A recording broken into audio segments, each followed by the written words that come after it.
If you had all the money you ever needed, would you still work? Definitely not. Their loyalty spans are very, very short. I've been laid off multiple times, and I'd only been at the position 3 months. They just think my ideas are so absurd. It comes across to me as, how do we do less work? Oh, you guys are stubborn.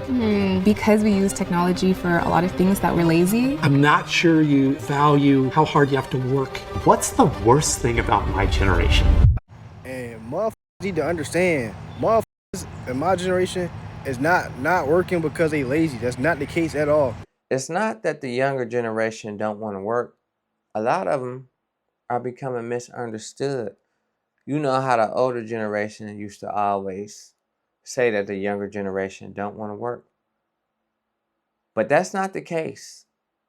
And I know people always thought that was the case, but this is the reason why the younger generation don't want to work. Because they like money too. But I'm just finding this out. Now let me show y'all what's been going on with the younger generation. Everybody like money. It's the motherfucking stipulations and all the rules and regulations that come with jobs. Like, you can't talk. They want you to work every second. You can't even, you stop to talk to a coworker or something. What y'all doing? You need to be working. You can't be on your phone. Can't listen to music. You can't got breathe too long. They want you at work every day, all day. You can't never take off. You don't have no life. Like, and then they don't even pay you like that. Like, what the? Y'all want literal like, you don't want to say something. You don't want to listen to no music.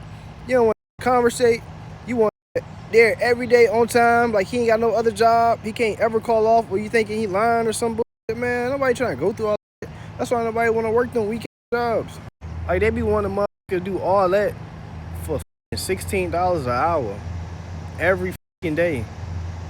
Then why a micromanage looking over your shoulder and want to see you home for any minor inconvenience? Like, what the who the would want to work like that? Like, nobody. That's like, come on, man. Then one of the worst parts of that is you working, your supervisor or your lead or something is a motherfucker and power tripping like a motherfucker who ain't never had nothing going on, no name, no friends, was a lame in school growing up. They was never like that, so they get a little authority and a little power. They be over abused. They trying to talk to you any kind of way, talk to you crazy and shit. Or they can send you home if you say something bad. Man, hell nah, bro. Nobody trying to go for all that. We just ain't no goofies. We ain't no goofies. That's the problem. Motherfuckers ain't lazy. We just ain't going for anything. And motherfuckers who goddamn trying to get workers and shit, y'all need to understand that. If y'all want workers, come on, man. Tighten up, man. Like, come on, man. You millennials and Gen Z just want to monetize all your hobbies. Yeah, that's because there's no other work. Okay, you know what they used to call monetizing something that wasn't your hobby? A job. We don't have those. There aren't just factories hiring whoever. I can't just walk in and shake the manager's hand and get a job. I went through 8 rounds of interviews to work the stock room at a Dollar Tree. Okay, and you know who I'm competing with? Robots. Actual robots that have all of the knowledge of human existence.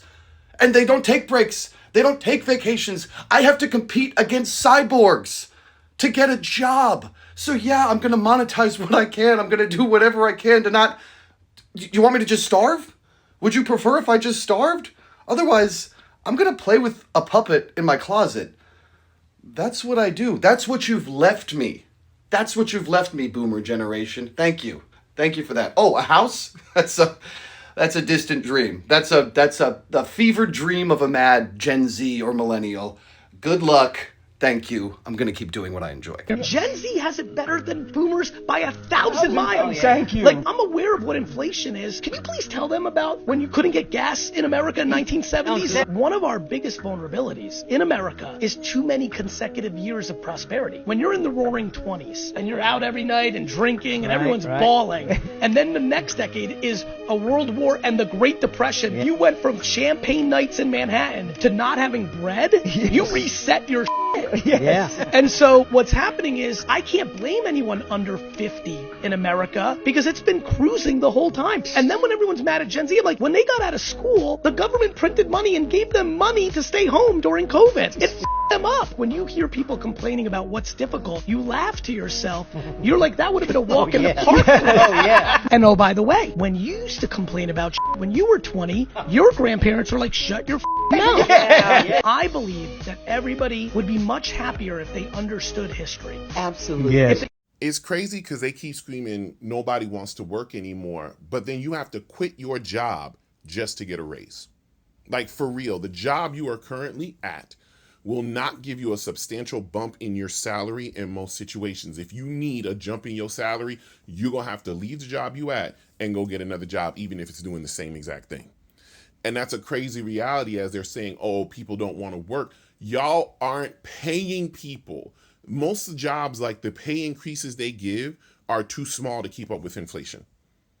If the price of housing keeps going up and I can no longer afford my house, my apartment on the salary you're giving me with these little bumps, I gotta leave. And it's not me being ridiculous, but you can't be with the company for 30 years anymore because you won't have enough money to live. Unless you have a spouse, roommate, whatever, that's making buku, so they can take on the brunt of that housing cost. But you have to leave your job just to make more money. And that's an insane reality. So I just don't think people are talking about this enough anymore, that if companies want us to stay, if companies want us to be with them long-term, pay people for their time. Give them the money they need to be able to pay their bills, to be able to pay for their housing, and come to work not feeling stressed and angry. But nope, they just gonna keep blaming people and saying people don't want to work anymore. No, people just don't want to work for free. They don't want to be underpaid anymore. There's a big difference. But that's my soapbox for the day. Y'all have a good day. You ever notice young people are told they're free right before being plugged into a system where survival is rented monthly? Rent, subscriptions, debt, payments, permissions. And if you question it too much, people call you lazy. But most young people aren't afraid of work. They're afraid of spending their entire life exhausted just to barely exist. That's the part the older generations sometimes miss. Humans can handle hard work.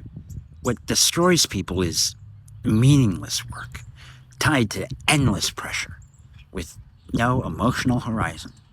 Work harder, brand yourself, optimize yourself, compete forever. And after all that, a lot of people still can't afford peace. That's dark. Because eventually you start wondering, am I building a life or just becoming useful enough to rent myself back to the system every month? If you had all the money you ever needed, would you still work? Definitely not.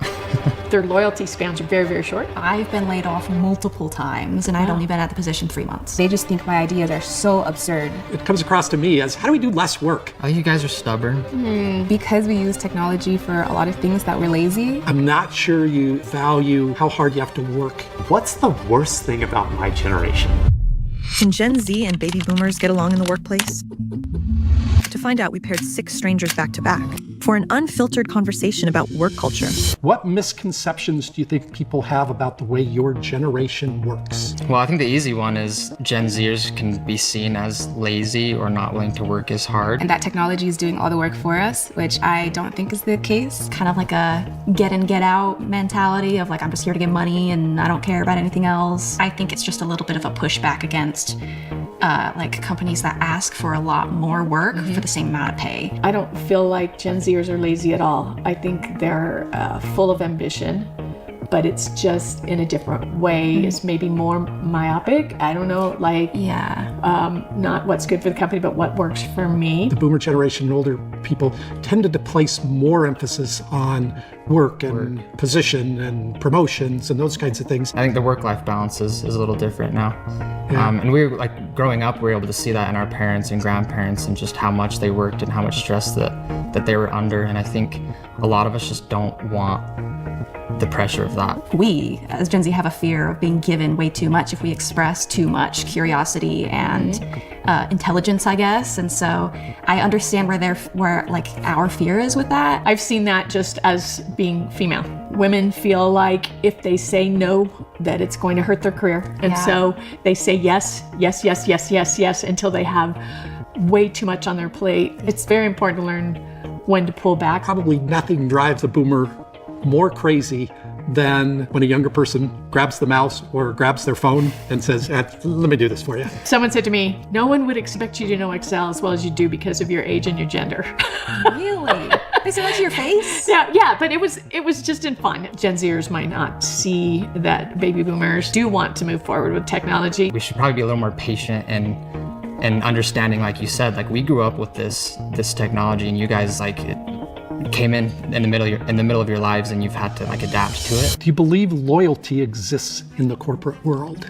Maybe less so in this day and age. Nowadays, it very much feels like this corporate greed. I've never felt like I needed to be loyal to a company for any reason. Being loyal to a company can get you to places to an extent, like climbing up the corporate ladder or making connections or keeping the connections you've had for a really long time. I wouldn't sacrifice my own morals or my own wants and needs for a company's. Maybe employees are now just an expendable resource to some of these bigger corporations. I go back to my earlier careers, and you really felt safe all the time. And as time moved forward through the 90s and the dot-com bubble and all the other things that started to happen, it felt more and more like it was the corporations were less loyal, therefore we will be less loyal. I feel like Gen Z feels that so hard. I've been laid off multiple times and I'd only been at the position 3 months. It's that Gen Z worry of being exploited or cut off with no notice that it's like, I don't want to put my everything into it. I have felt in the past when I've had to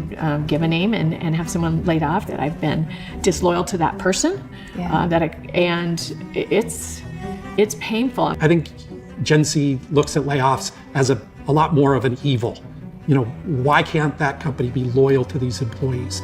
And I think boomers look at layoffs as we've got a business to run. If we're not solvent, if we don't get our expenses under control, we're not going to be around to allow anybody to have any jobs. Job security is a hard and scary thing that a lot of people go through. Your job can now be taken over by AI. There's just no guarantee that your position is safe. I don't think people even have the opportunity to be loyal to a company if they even wanted to. Do you think your generation has it easier than mine? No. This is a message to my parents' generation who, make out that Gen Z are so lazy. I just want to point out objectively, we actually aren't lazy. I don't think we're more or less lazy than your generation is. However, I think the situation you're referring to as lazy is the fact that we've all just given up. Yeah, Gen Z have given up. It's true, all jokes aside, let's start with house prices, right? You're saying we're so lazy, none of us want to work to buy a house. Incorrect. I'd love to buy a house. The issue is with how much a house costs nowadays. You see, the house that I grew up in now is probably worth around 3 million Australian dollars. My parents bought it for $350,000 20-something years ago. I'd like to also point out that a beach box, one of those sheds on the beach, sold in a Melbourne suburb for over $900,000 last month. Do you know what I mean? So there's the comparison. And I don't want to hear a peep about inflation. The median wage when my parents bought my old house was $34,000 Australian in Australia, right? The median wage is now somewhere around $65,000, roughly double that. Theoretically, my old house right now, if it was just inflation, should be worth about $680,000, something like that, $3 million.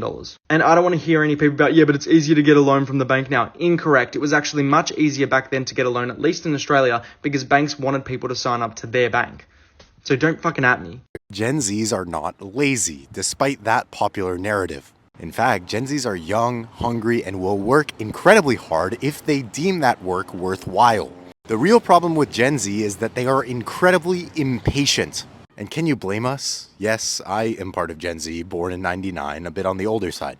Compound that with the weakening material conditions for the average American, where for many people, buying a home seems completely out of reach. On the traditional path, they will never be able to do it, therefore the traditional path feels like a scam. Compound that with becoming an adult during a global pandemic where the world changes forever. Starting your career remote or hybrid, asset prices ballooning even further. Compound that with one of the worst job markets we've seen since the Great Recession, and the introduction of artificial intelligence with the narrative that that might replace entire fields.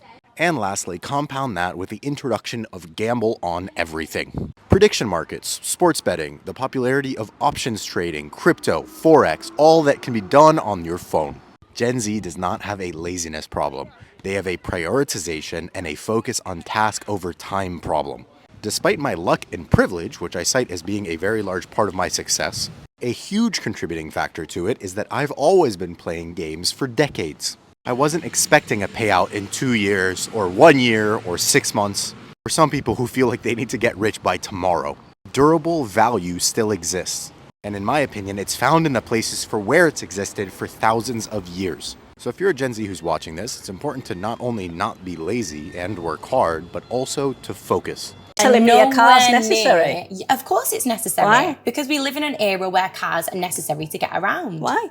Because we do. That's just the point. Young people face harder challenges than previous generations. So I live with my parents, Right. and I'm 23. Right. And You works? Yes. Yeah. Presumably you're not paying any rent or mortgage or anything. I am paying rent. When I first got my first house, it probably only cost about £23,000 or something, but then I was only earning £300 a year. We worked hard and we didn't have a car and we didn't have a colour telly. I think there's a sense of entitlement there that they expect to have things like cars, holidays, phones, a certain standard of living, which they haven't earned. So I have a car. You have a Petrol car, prices have yeah. increased. So you don't have to have a car, do you? You could get the bus.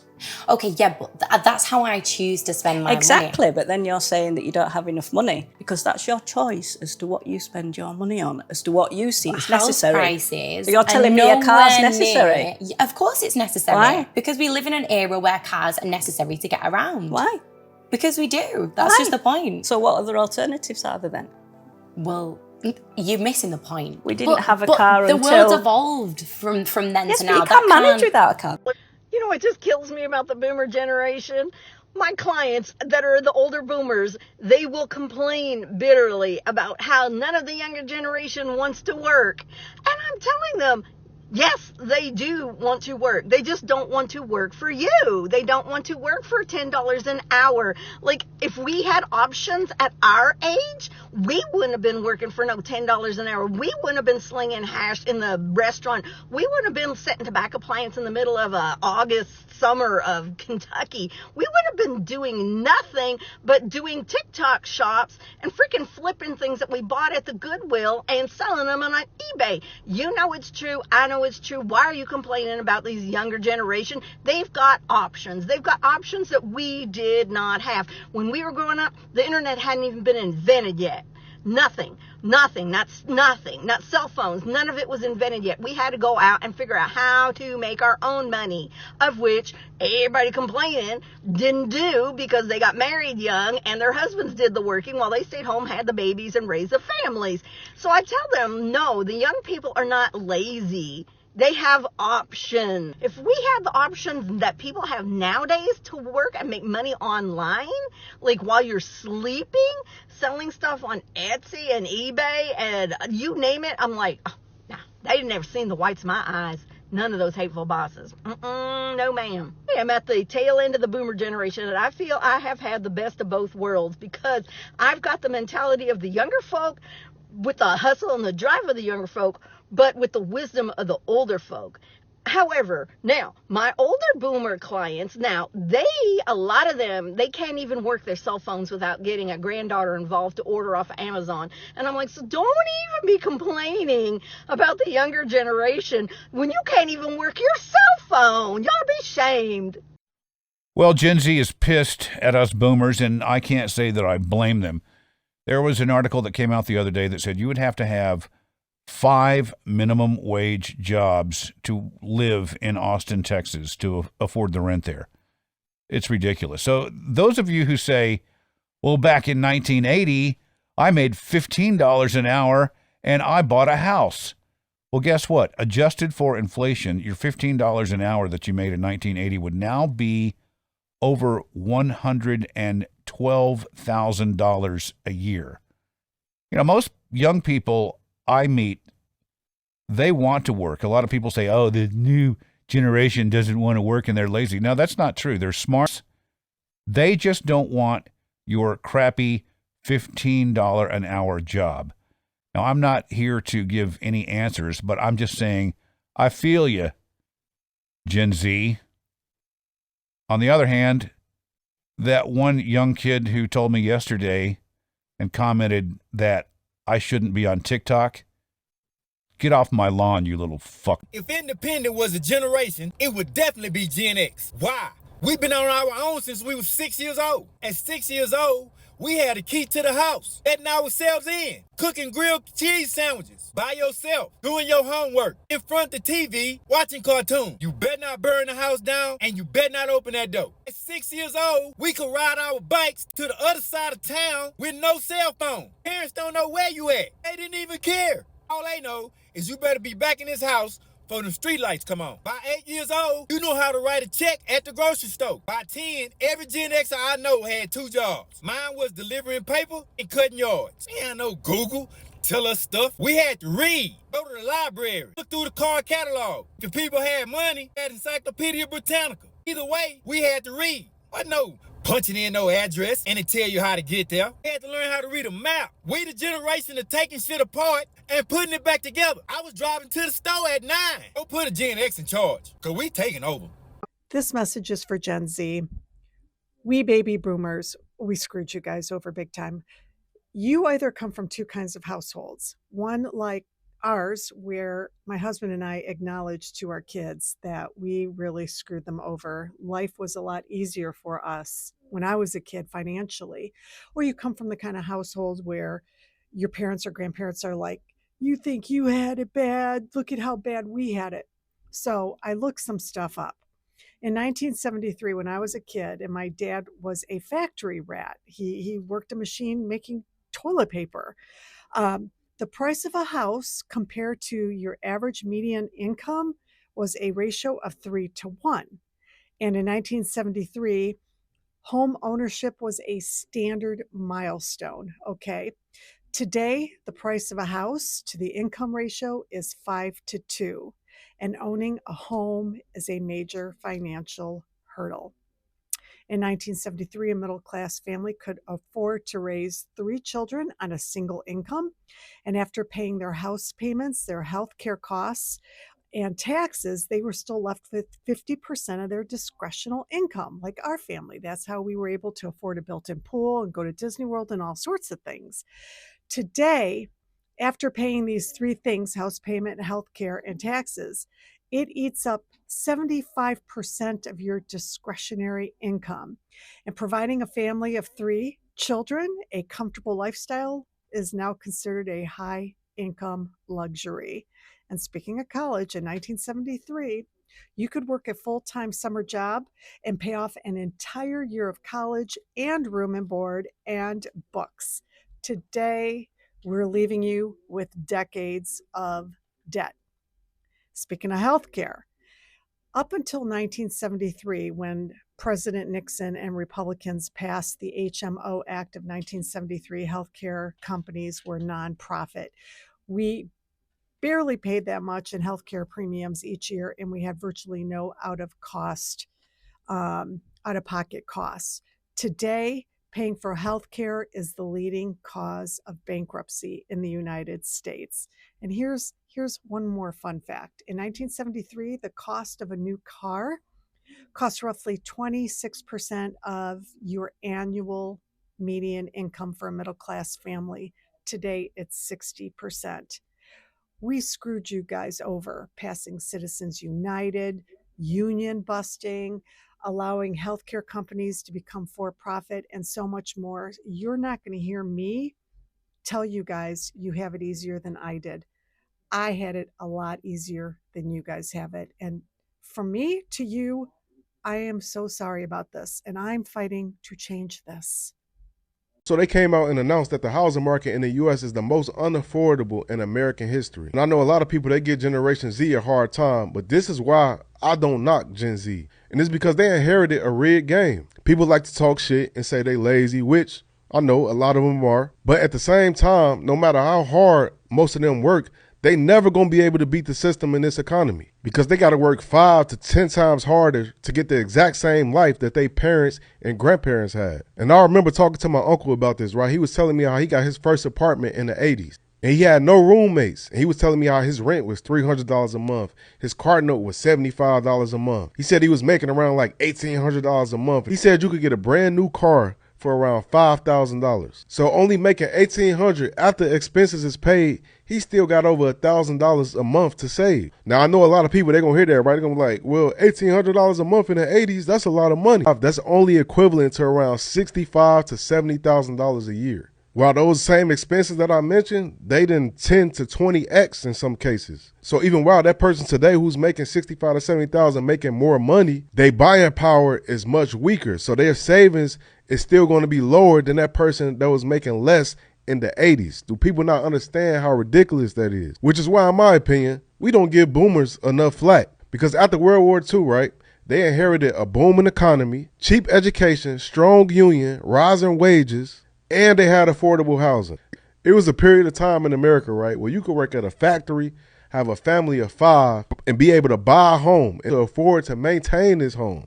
While today in a lot of major cities, you got people making 6 figures or close to six figures that can't afford a family. They're going to be renting forever. So it's really a real game, and I really feel it for specifically Generation Z.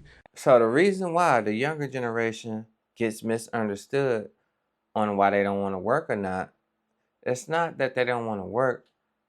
The reason why people misunderstand them is because they make a lot of sense. It got to be worth it. But in this day and age, jobs are not worth it anymore. And it's not just for younger people. It's for everybody. You got to really do a lot to get a vacation. And then they're not even paying you that much to even be putting up with situations like this because you living from check to check. And that's everybody. So that's why you see a lot of people lashing out. But the younger people, they got it down to a science. They're telling you the exact reason. But it's like the older generation, it's like we stuck in the past. We thinking that working is just going to make everything better. And I know you have to work in this life. Everybody has a 9 to 5. That's why a lot of people are drained out, mentally checking out of life. And that's why you see a lot of people venting on these videos. Because at the end of the day, what else can you do? You know? And you got to get 2, 3, 4, 5 jobs. They want you to show up on time every day. But you're human. They keep forgetting that part. How you going to show up on time every day when you have life? Life happens. They don't understand that life happens because they want you glued to the job. 8+ hours, 10+ hours. And don't want to give you a raise. Like, make that make sense. So they're getting aware of this more than the older generation. So that's why the older generation frown upon the younger generation because they feel like the younger generation don't respect. But at the end of the day, it's not that they don't respect. They just see a different way or they see things different because times have changed. It's not the same. Because a lot of people still think times are the same since back in the day, in the past. But it's changing rapidly. And a lot of people aren't prepared for this rapid change. They don't want to adapt to the change. That's why you got AI. That's why you got everything. And then a lot of AI is going to replace a lot of people's jobs. So if you feel this way, and if you feel like the younger generation have a point and they're just misunderstood, after watching this, leave it in the comments. If you feel different, leave it in the comments. And that's my take on this situation. And I'm going to see y'all on the next one. Peace.